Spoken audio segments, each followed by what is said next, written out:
Hello friends, today we'll be discussing about the anatomy of the foot. This is Dr. Yusuf signing from Al Jof University, Saudi Arabia.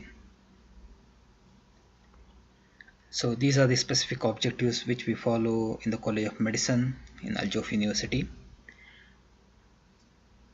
The first one is describe motor and sensory nerve supply of the foot. Study the arrangement of the layers of the sole of the foot from superficial to deep. Name the muscles of the foot and give their actions and nerve supply. Fourth, you describe the plantar aponeurosis, fibrous flexor sheath and synovial sheath of the foot and toes. And fifth, you describe the arches of the foot, the factors responsible for their maintenance, and list their deformities. So these are some of the objectives which are supposed to be covered today. So to begin with, the anatomy of the foot. Uh, to have a brief idea, the muscles of the sole of the foot are 18. These are called as intrinsic muscles. The muscles which are within the sole, they are called as intrinsic muscles. The muscles which extend from the anterior and posterior compartment of the leg into the foot, they are called as extrinsic muscles. So intrinsic muscles are those which are within the foot. They take origin within the foot and get inserted within the foot. Okay, so these are intrinsic muscles. So there are 18 intrinsic muscles in case of the sole of the foot. Compare this with the hand. If you see in the hand, there are 20 intrinsic muscles within the hand. For thenar, for hypothenar, for the dorsal interossei, for palmar interossei, and for lumbrical. So 4 into 5, 20 muscles. But here we have two lesser, that is 18 intrinsic muscles. And there are 4 extrinsic muscles which will be extending from the leg, as it said, from the leg into the foot. So usually instead of the muscle, the extension of the muscle, that is a tendon, will be extending into the foot. And these 18 intrinsic muscles are arranged in 4 layers. In the first layer there are 3 muscles, 3 intrinsic muscles. In the second layer there are 5 muscles. In the third layer there are 3 again, and in the fourth layer there are 7 muscles, totally 18. So this formula is called as 3537. So in the 3 muscles in the first layer, second layer will have 5, and again the third layer will have 3 muscles, and the fourth layer will consist of 7 muscles. So if you see the nerve supply, out of these 18 muscles, 4 muscles are only supplied by the medial plantar nerve. The remaining 14 are supplied by the lateral plantar nerve. So if you want to know which is the nerve of the foot, so it should be the lateral plantar nerve along with contribution from the medial plantar, because lateral plantar nerve will be supplying 14 muscles out of the 18 muscles.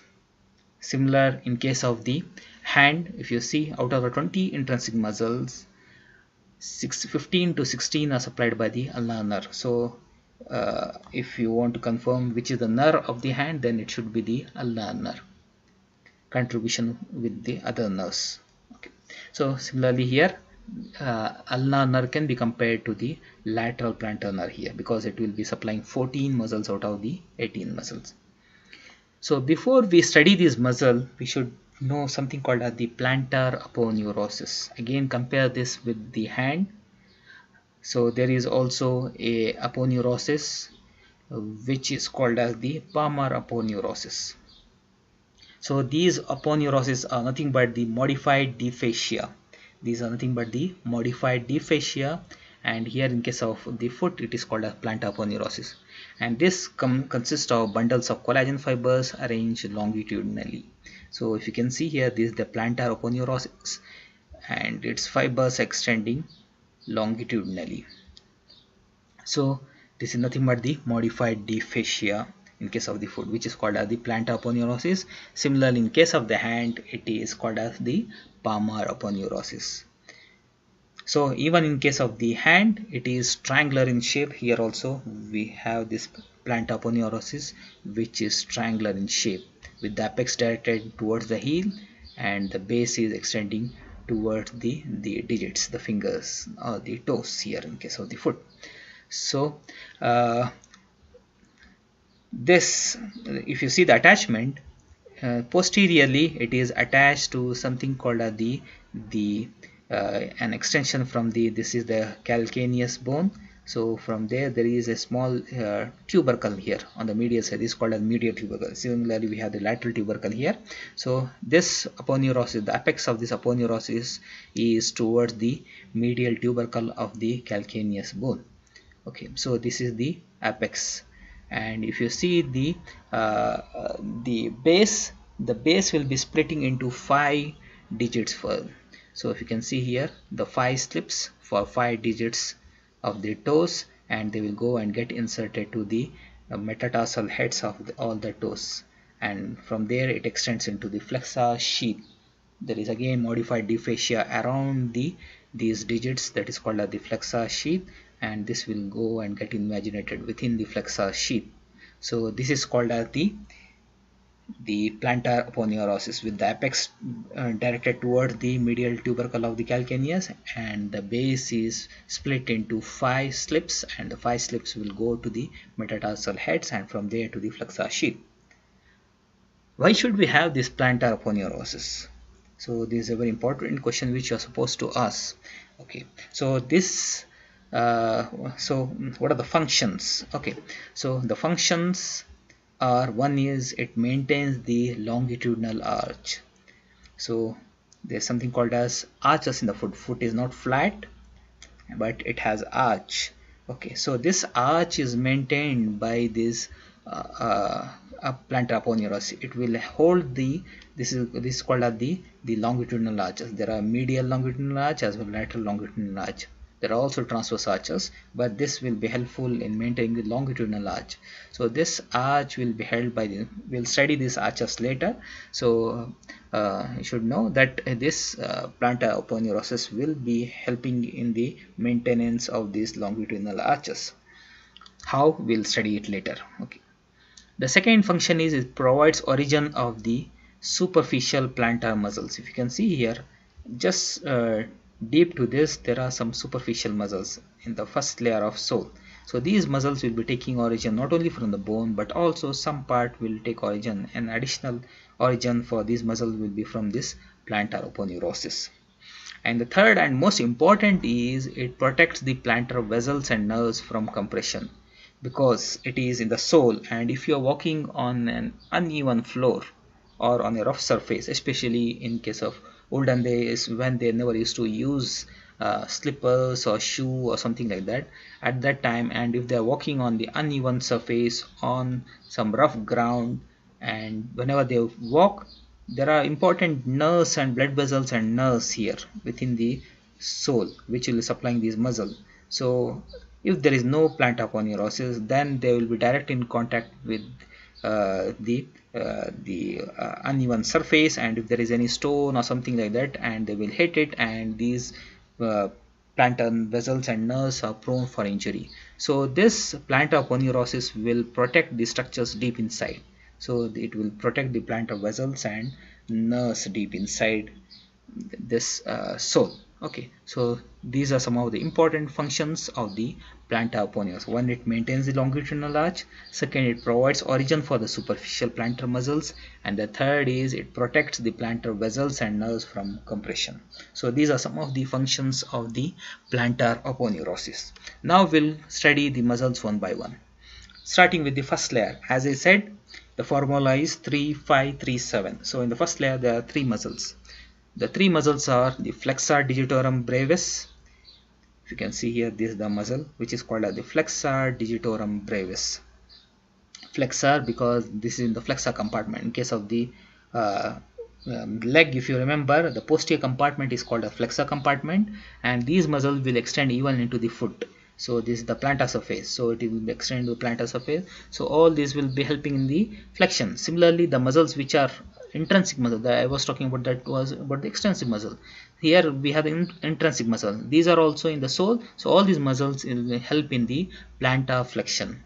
So this is called as the the flexor. So the first name is flexor. Digitorum because it is dividing and going to the lateral 4 toes. So that's what is called a digitorum. If you remember, flexor digitorum longus we have studied in case of the leg, the posterior compartment of leg. The tendon will also be extending here. If you can see here, this is the flexor digitorum longus, which is coming from the leg into the foot, and this is this flexor digitorum brevis. How it differs, we will talk about it later in detail. The second muscle, the brevis, because it is a small muscle, so that's why it is called as brevis, which is because this is an intrinsic muscle and it's a small muscle. The longus will be coming from the leg, so it will be called as, it is a long muscle with long tendon, so it will be coming from the leg, so it is called as longus. And there is a small short muscle, so it is called as the brevis. So that's why it is called as flexor digitorum brevis. The second muscle is the abductor hallucis. So the name itself indicates many things. So here it is hallucis because the great toe is called as hallux. Hallux is the great toe. So it is a muscle which is acting on the great toe, so that's what it is called as hallucis.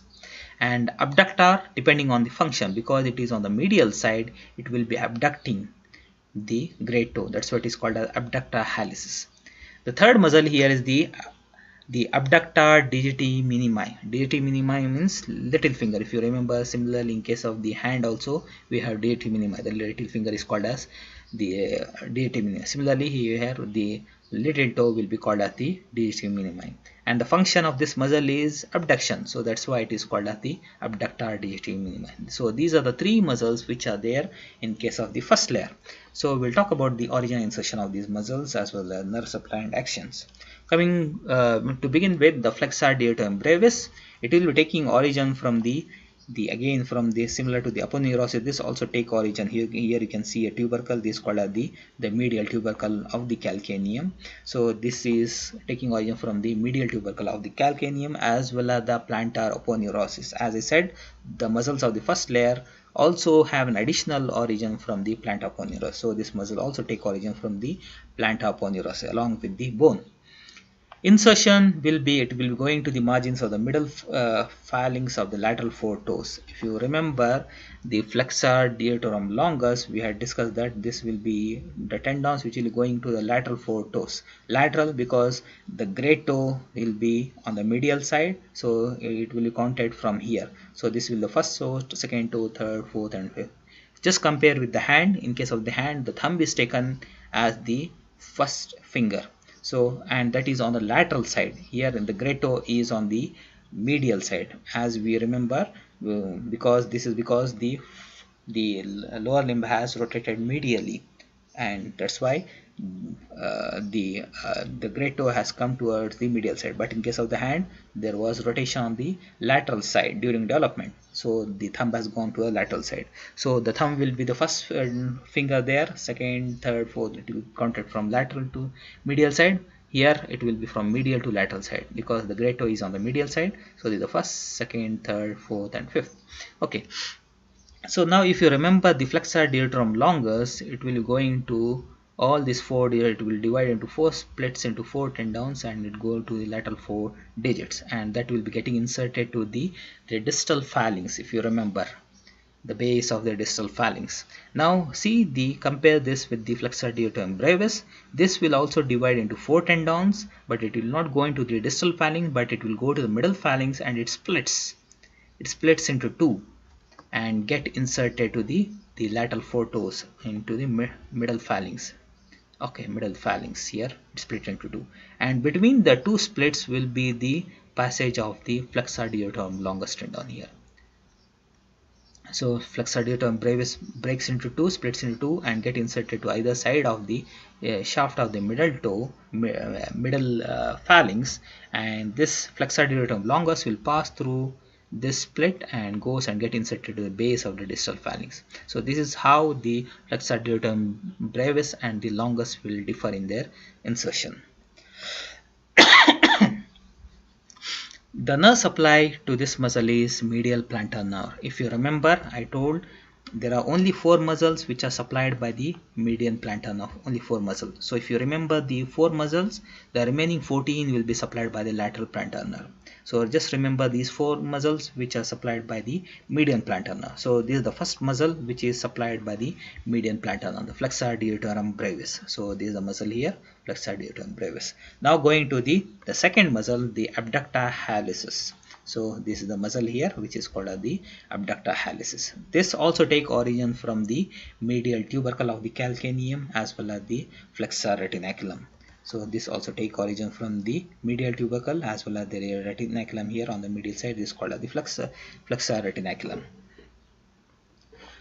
And this get inserted to the medial side of the base of the proximal phalanx of the great toe. If you can see here, it is going and getting inserted to the medial side of the proximal phalanx. If you remember, in case of the hand, the thumb has 2 phalanges and the other fingers will have 3 phalanges. Similarly, in case of foot, the great toe will have 2 phalanges, only 2, proximal and distal, and the other digits will have 3 phalanges, proximal, middle as well as distal phalanx. So in case of the great toe, this muscle abductor hallucis is going to the base of the proximal phalanx. So medial side of the base of the proximal phalanx of the great toe. So it is going on the medial side and getting inserted. So whenever it contract, it will abduct. So it will be abducting, it will bring it towards the medial side. So this is abduction for the great toe. So it will help in abduction. So nerve supply again by the medial plantar nerve. I said 4 muscles are supplied by the medial plantar nerve. Out of these 2 are supplied within the first layer of the sole. The 2 muscles here are flexor digitorum brevis and the abductor hallucis. Both are supplied by the medial plantar nerve. As the name indicates, whichever muscles on the medial side, it usually supplies the muscles on the medial side. So these are the 2 muscles which are supplied by the medial plantar nerve in the first layer of sole. Okay. Action.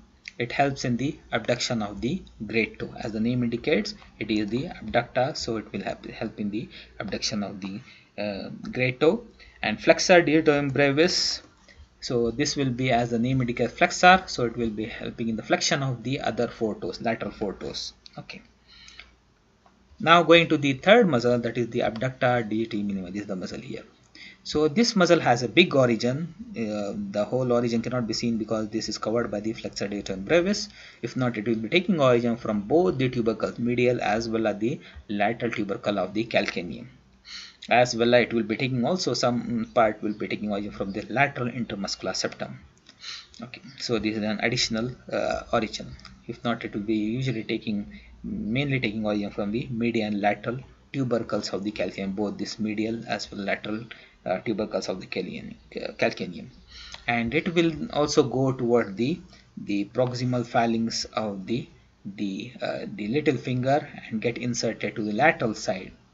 So this will get inserted to the lateral side of the little toe, the proximal phalanx of the little toe. The nerve supply is by the lateral plantar nerve, as of course, because it is on the lateral side, cannot be supplied by the medial plantar nerve. So this is supplied by the main trunk of the lateral plantar nerve, and as the name indicates, it helps in the abduction of the little toe. Because it is on the lateral side, it will pull towards the lateral side. What is abduction and adduction in case of the toes? You should remember, adduction is all the 4 or 5 digits coming towards the medial side. If you remember the hand, in the hand, the axis of these fingers will be in the middle finger. The middle finger will not move, it will be the axis, and all other fingers, if they join together, that will be called as the adduction, and when they move outwards, then it is called as abduction. Similarly, in case of the foot, it is not the middle finger, but it is the second toe which will be acting as the axis. This will be the axis, and if all the digits move toward this side and the lateral digits towards the medial side, then it is called as the adduction. And if they move on the lateral side, in case of lateral 3 digits, and the great toe towards the medial side, then it is called as the abduction. So if they all move towards this axis, then it is called as the adduction, and they move away from this axis, then it is called as the abduction. So here the little finger will pull laterally, so that will be called as the abduction. In case of this abductor hallucis, the great toe will be pulled laterally towards the medial side, not towards the axis but away from the axis, then it is called as the abduction. Both are abduction, but they are moving in the opposite direction. Here the abduction will be if it moves toward the medial side, and here the abduction will be when it moves laterally, because the axis is here, the second toe will be acting as the axis. So this is the difference. In case of the hand, it will be the third finger which acts as the axis, but in case of the foot, there is slight difference. The second toe will be acting as the axis, so the axis passes through this. Okay, so this is about the three muscles of the first layer: the flexor digitorum brevis, abductor hallucis, and the abductor digiti minimi. These are the three muscles here: flexor digitorum brevis, abductor hallucis, and the abductor digiti minimi. So these are the three muscles. Now coming to the second layer. Second layer has how many muscles? 5. So it should be difficult, right? No, actually it is very easy here. So this second layer, even though it has 5 muscles, actually these are out of 5, 4 are lumbricals.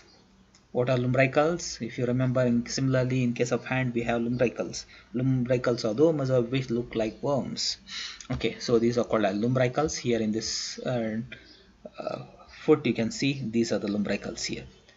And one muscle, this is called as the flexor digitorum accessorius. If you can see here, this is the muscle which is called as the flexor digitorum accessorius. It is also called as the quadratus plantae. Quadratus plantae. Why it is called as quadratus plantae? Because it is quadrilateral in shape. If you remember, in gluteal region also there is a muscle called as the quadratus, which is that quadratus femoris, because it is in relation to the femur. Okay, that is called as quadratus femoris because it is quadrilateral in shape. Here also this is quadrilateral in shape, so it is called as quadratus, but because it is in the foot, in the plantar surface, so it is called as plantae, quadratus plantae. It is also called as the flexor digitorum accessorius. Why it is called so? Now we will see in the origin insertion, then we'll discuss this. Okay, so in the second layer there is flexor digitorum accessorius and 4 lumbricals. Along with that, there are two extensor tendons, flexor digitorum longus as well as the flexor hallucis longus. These are the tendons which are coming from the leg into the foot. Okay, this is the flexor hallucis longus as well as the flexor digitorum longus we already seen in the previous picture. So here you can see here, this is the flexor digitorum longus which is in the second layer. Okay, so to discuss the origin insertion, flexor digitorum accessorius. This muscle has 2 heads. The 2 heads will be taking origin from the 2 tubercles of the calcaneum. The medial head from the medial tubercle of the calcaneum. The lateral head will be taking origin from the lateral tubercle of the calcaneum. So these are the 2 heads of the origin of this muscle. Insertion, if you see this is important, see the insertion. Insertion is into the tendon of the flexor digitorum longus.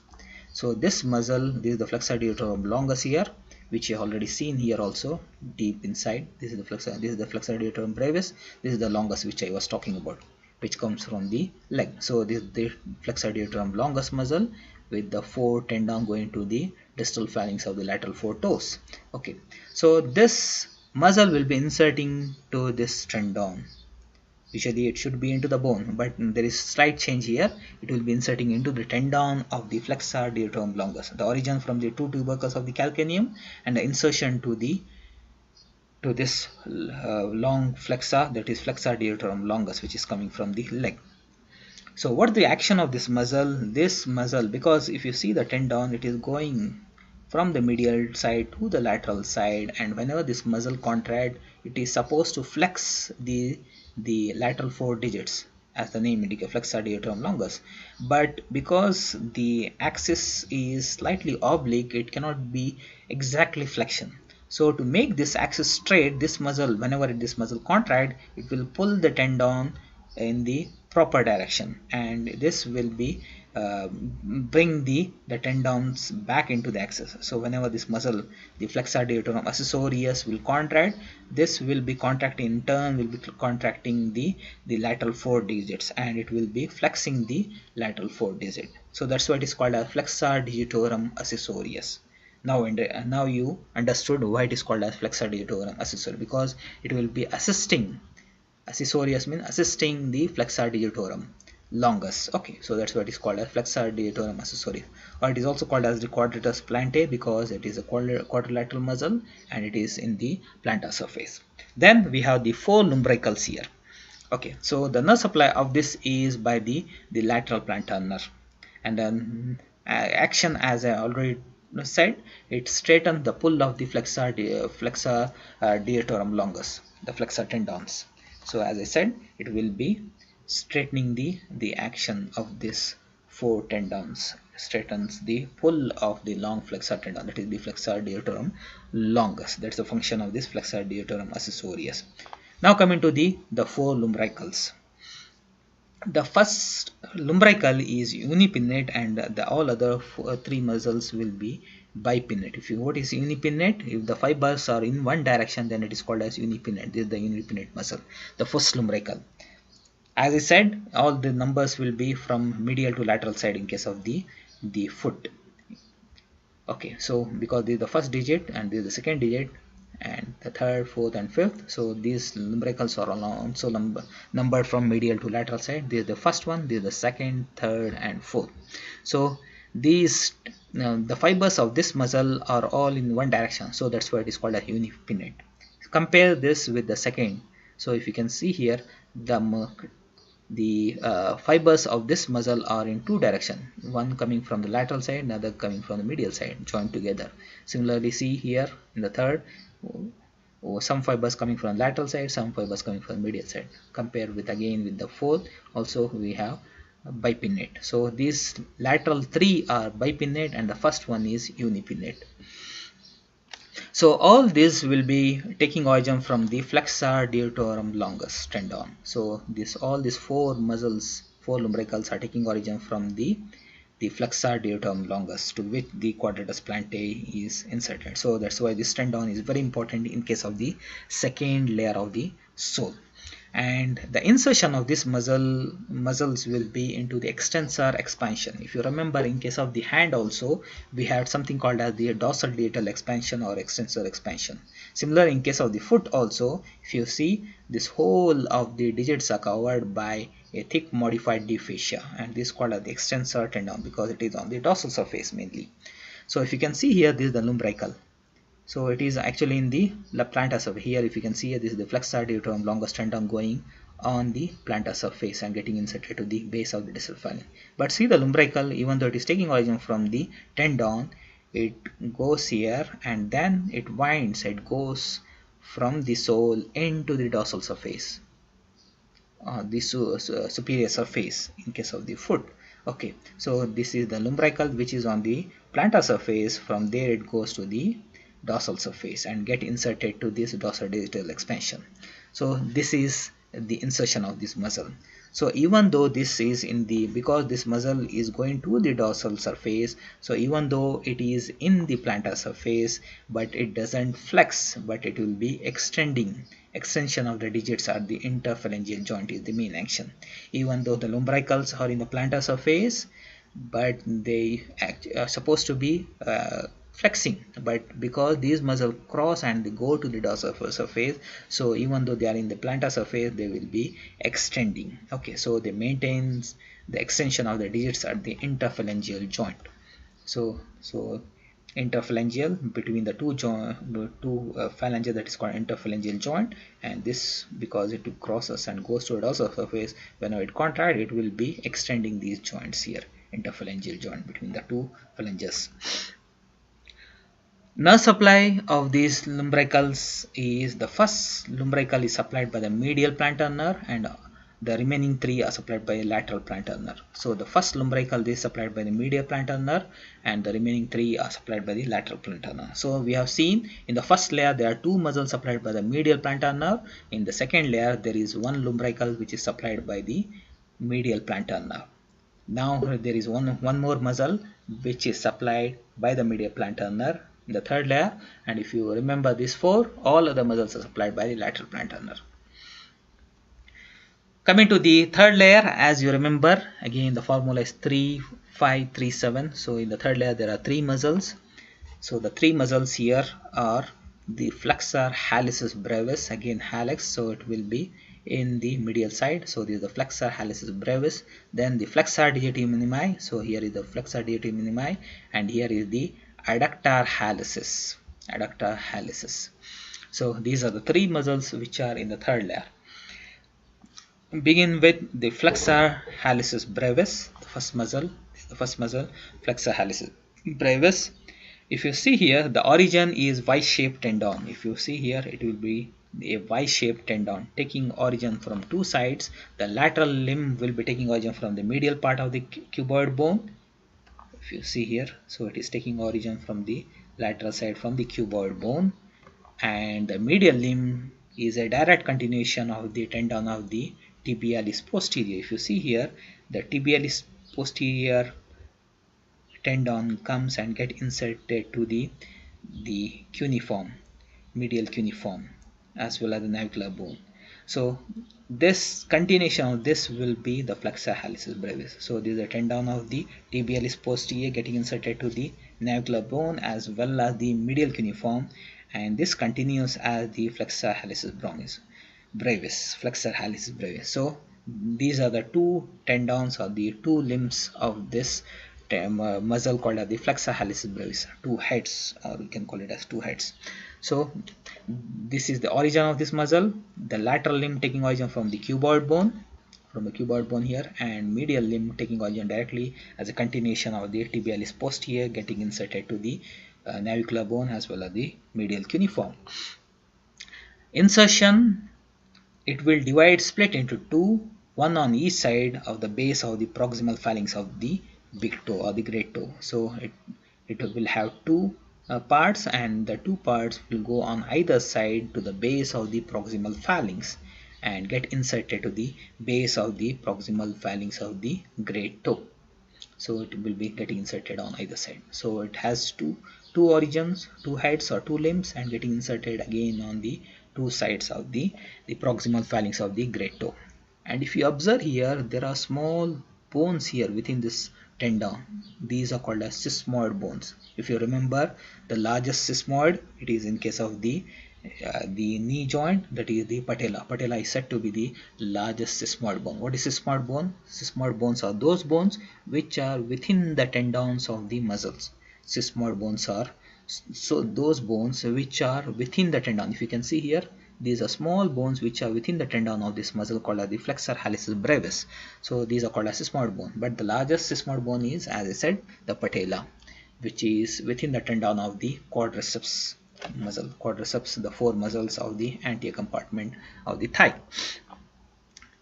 So this muscle is also supplied by the medial plantar nerve. So this is the fourth muscle. So the first two are supplied in the first layer, which are supplied by medial plantar nerve. In the second layer there is one muscle, and in the third layer there is one muscle. These are the four muscles which are supplied by the medial plantar nerve. All other muscles are supplied by the lateral plantar nerve. So the action, as the name indicates, flexor hallucis brevis, so it means it will be flexing the great toe, and it is a short muscle within the foot. So it flexes the proximal phalanx of the big toe or the great toe. Okay. So the second muscle is the adductor hallucis. If you can see here, this is the adductor hallucis. So this has two heads. One is the oblique head. This is the oblique head here, and the second is the transverse head. So this is the transverse head, and this is the oblique head. Oblique head will be taking origin from the bases of the second to fourth metatarsals. If you see here, these are the four metatarsals. The first metatarsal here, second, third, and fourth. This is the fifth. So this muscle will be taking origin from the bases of the second, third, and the fourth metatarsal. Second to fourth metatarsals. And the transverse head will be taking origin from something called as a deep metatarsal ligament. If you see here, there is some ligament which is called as nothing but the modified deep fascia, which is called as the deep metatarsal ligament, which will be holding all the digits together. So this muscle will be taking origin from this deep metatarsal ligament. This is called the transverse head. So this muscle has two heads, the oblique head and the transverse head, and all this will get inserted to the lateral side of the base of the proximal phalanx. So it will be getting inserted to the lateral side of the base of the proximal phalanx. So what is the action? Whenever they contract, they will bring it toward the axis. This is the second digit is the axis, so it will be pulling it towards the axis. So that's why it is called as the adductor hallucis. Okay, the nerve supply, now you know all other muscles are supplied by the lateral plantar nerve. So this is also supplied by the lateral plantar nerve, mainly the deep branch. And the action, as you know, the name indicates, it is the adductor of the great toe or big toe. Also, it helps in the maintenance of the transverse arch of the foot, because it is crossing from the lateral to medial side, and it is transversely placed. So this also helps in the maintenance of the anterior transverse arch. There are two transverse arches, anterior and posterior, so this will help in the maintenance of the anterior transverse arch. Coming to the third muscle, that is the flexor deity minimi brevis. So this is the flexor deity minimi brevis. So this will be taking origin from the fifth metatarsal bone. If you can see here, this is the fifth metatarsal, this is the base of the fifth metatarsal. So this will be taking origin from the fifth metatarsal and getting inserted where? To the little toe on the proximal phalanx on the lateral side. So it will be getting inserted to the lateral side or the base of the proximal phalanx of the little toe. Nerve supply, again, as you know, this is supplied by lateral plantar nerve, and this will be the superficial branch. And the muscle action of this muscle is, as the name indicates, it will be flexing the little finger, so or the little toe. So it will help in the flexion proximal phalanx of the little toe. So these are the three muscles of the third layer. Now coming to the fourth layer, how many muscles are there? 7. 3, 5, 3, 7. So 3, 5, 3, 7. So 7 muscles in the fourth layer. So it should be really difficult. No, it is very easy again. So as I said, the fourth layer has 3 plantar interossei and 4 dorsal interossei, totally 7. So these are the muscles in the fourth layer: 3 plantar interossei and 4 dorsal interossei. Compare again in case of the hand, there are 4 plantar interossei as well as 4 dorsal interossei. Here there are 3 plantar interossei and 4 dorsal interossei.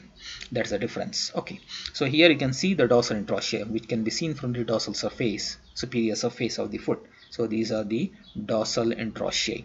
And plantar interossei, you can see here the small muscles here, which are clubbed along with the dorsal interossei. If you can see here, this is dorsal interossei, and slight difference in the color, it is slightly pinkish. So these are the plantar interossei. There are 3 plantar interossei, 1, 2 and 3, and dorsal interossei there are 4.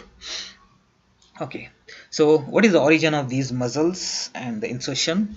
The 4 dorsal interossei will be bipinnate muscle, as you can see in the picture. So the muscles are coming from 2 directions, so it is bipinnate, and it will be taking origin from the either side of the metatarsal shafts. So the bipinnate muscle from the adjacent sides of the metatarsal bones. Okay, so they are taking origin from, these are the metatarsals, starting from medial to lateral. So 1, 2, 3, 4 and 5. In between the first and second will be the first dorsal interossei, which take origin from here, and it will be going to the base of the proximal phalanges, and along with that also get inserted to the dorsal digital expansion. If you can see here, it is getting inserted to the dorsal digital expansion, and this is also supplied by the lateral plantar nerve. Coming to the plantar interossei, so this is same for all the 4 muscles. Similarly, the plantar interossei, there are 3, and if you can see here, these are all unipinnate. Only if you see, these are pinkish, these are the 3 muscles. So these are unipinnate muscles, and they'll be taking origin from the adductor side of the 3rd to 5th metatarsal. So this is the adductor side, this is the axis, if you can see here. So this is the axis of this foot. So here the axis has been shown. So they are taking origin from the adductor side. This is the adductor side, and this is the abductor side. So they are taking origin from the adductor side of the lateral 3 toes, 3rd, 4th and 5th toe. Where they get inserted, similar to the dorsal interossei, similar to the dorsal interossei into the dorsal digital expansion, as well as the dorsal surface of the proximal phalanges. Okay, nerve supply again by the lateral plantar nerve. What is the action of these muscles, the dorsal and plantar interossei together? The first action of these muscles, the 7 muscles, is it prevents buckling of the toes. What is buckling of the toes? If you remember the claw hand, in case of the hand, claw hand. Similarly, if it happens in case of the foot, it is claw foot, or it is also called as the buckling of the toes. So oppose excessive extension of the metacarpophalangeal joint and excessive flexion at the interphalangeal joint. That is called as the actually, if it is present, then it is called as the buckling of toes, or it is similar to the claw hand. Okay, so this is called a buckling of toes, and this prevents this action. It opposes the excessive extension at the metacarpophalangeal joint, so it flexes the metacarpophalangeal joint and it prevents the excessive flexion at the interphalangeal. So it will be extending the phalangeal joints, if you remember, because these are all getting inserted to dorsal digital expansion. So if you can see here, so these are the dorsal interossei getting into the dorsal digital expansion. Lumbricals also getting inserted to the dorsal digital expansion. So all their action, lumbricals as well as dorsal and plantar interossei, is this one. That prevents the buckling of the toes.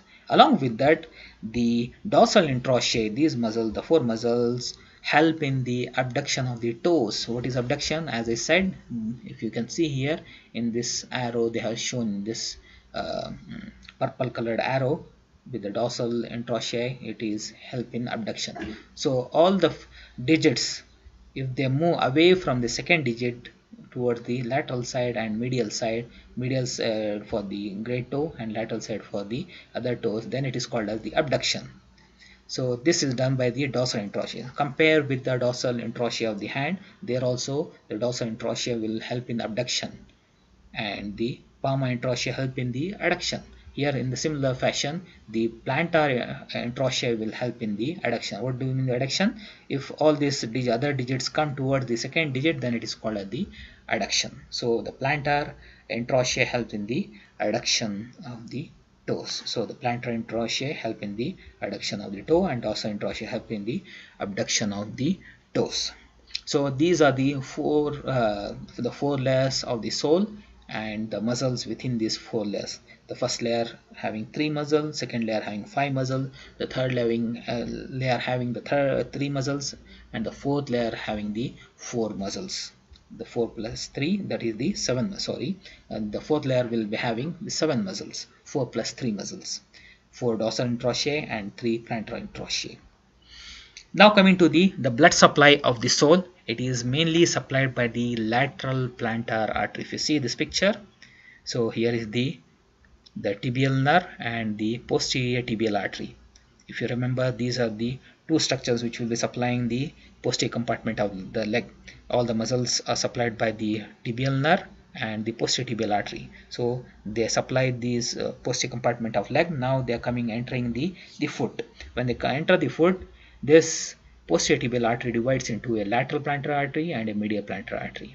So these are the two branches of the posterior tibial artery. So this lateral plantar artery is arching and it arches all the way and it supplies most of the muscles. So this is the main artery supplying the sole. So the lateral plantar artery is the main artery supplying the sole, along with contribution even from the medial plantar artery. Both are branches from the posterior tibial artery. Nerve supply, I have already told, out of the 18 muscles, only 4 are supplied by the medial plantar nerve. If you can see here, again this is a tibial nerve, branches into medial and lateral plantar nerve. So medial plantar nerve, it is supplying only 4 muscles, and what you are seeing is here the cutaneous supply. Even though it supplies only 4 muscles, but it will be having a larger cutaneous supply. If you can see here, this is the area. Cutaneous means skin. The area supplied by the this medial plantar nerve on the skin, the sensory supply. So the motor supply is very small, only 4 muscles, but the sensory supply is big, if you can see here.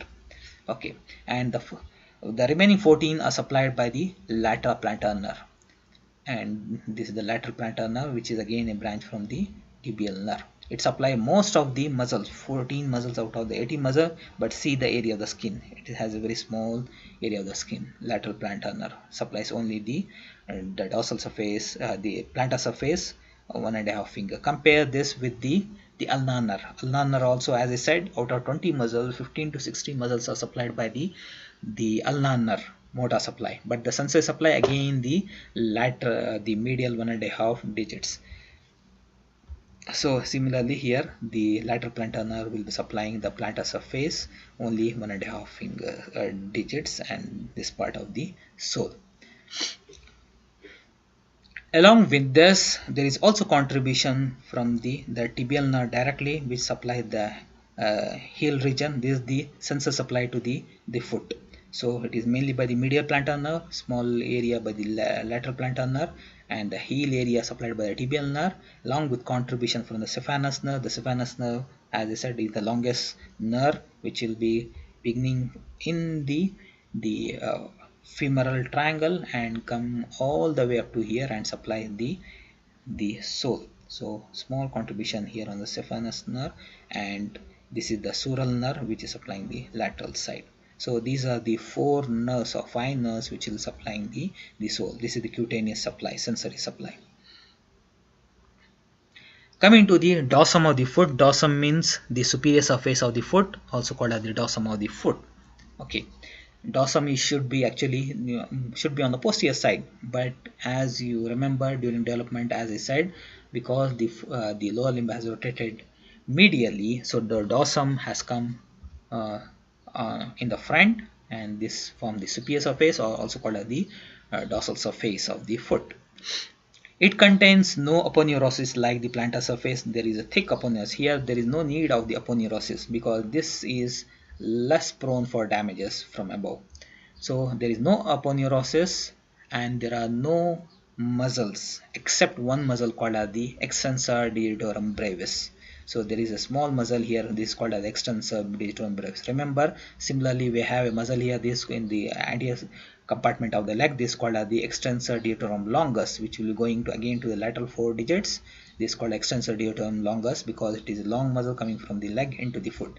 This is the small muscle extensor digitorum brevis, begins intrinsic muscle which begins in the foot and get inserted to the lateral 4 digits, similar to the longus. So that's called as the extensor digitorum brevis. This is the only muscle here in this region. So there is no aponeurosis, except there are 2 extensor retinaculums here. This is called as the superior extensor retinaculum, and this is called as the inferior Y-shaped inferior extensor retinaculum. These are 2 retinaculum modified de fascia which you can see, but there is no aponeurosis. This area is supplied by one artery called as the dorsalis pedis artery. So if you can see here, this is the dorsalis pedis. This is nothing but a branch or the continuation of the anterior tibial artery. Anterior tibial artery is the artery which supplies the anterior compartment of the leg, which is actually a branch from the popliteal artery.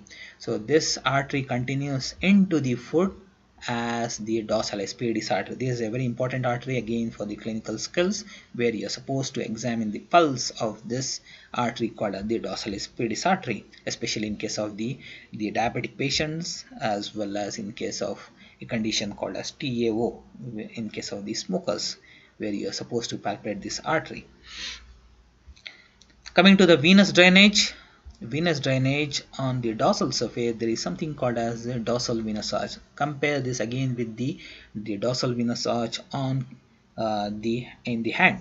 So there is something called a dorsal venous arch, which is a very important arch, especially when you want to give some IV injections or want to have something intravenous. So there is something called as an arch on the dorsal surface of the hand called as a dorsal venous arch. Similarly, in case of the foot, here there will be a dorsal venous arch which has not been shown here. So there will be a dorsal venous arch which is the arch which will be draining the foot and the lower part of the leg. Okay, so this dorsal venous arch will continue above from the medial side as the great or the long saphenous vein, and this dorsal venous arch will continue laterally as the small saphenous vein. These are 2 important saphenous veins which will be draining the lower limb, the short and the long, and again these are clinically important because these are prone for varicosity, which is called as the varicose vein, which is very common in case of the lower limbs, especially those who stand for a long time. So this great and small saphenous veins start from the medial and the lateral side of the dorsal venous arch, which will be present here like this. Coming finally to the sensory nerve supply, as we have already discussed in case of the leg, the superficial fibular nerve, which will be supplying only the two muscles of the lateral compartment of the leg, even though it will supply only two small muscles here, but it will supply a large area on the dorsal surface of the foot. This is the sensory supply. Okay, motor supply only to two muscles, but the sensory supply is very large. Compare this with the deep fibular nerve. So this is the deep fibular nerve here. If you can see here, even though it will supplying four muscles in the anterior compartment of leg, which is the nerve of the anterior compartment of leg, when it comes to the foot, it will be supplying a very small area of the skin. So usually you should remember that the nerve which supplies has a large sensory nerve supply will have a very small motor supply. Those nerves which will have larger motor nerve supply will have smaller sensory nerve supply. That will be vice versa for the other nerves, which will be having a small motor supply will but have a larger sensory supply. Okay, so here the superficial fibular nerve supplies two muscles motor but a large area of the skin. The deep fibular nerve which supplies four muscles in anterior compartment, but the skin area supplied is very small. Okay, along with that there is also contribution from the saphenous nerve, which will supply in the medial side of the dorsum of the foot, and the lateral part will be supplied by the sural nerve. So this is the sensory supply of the foot, and the nerve of this compartment, as well as the artery which are supplying this compartment.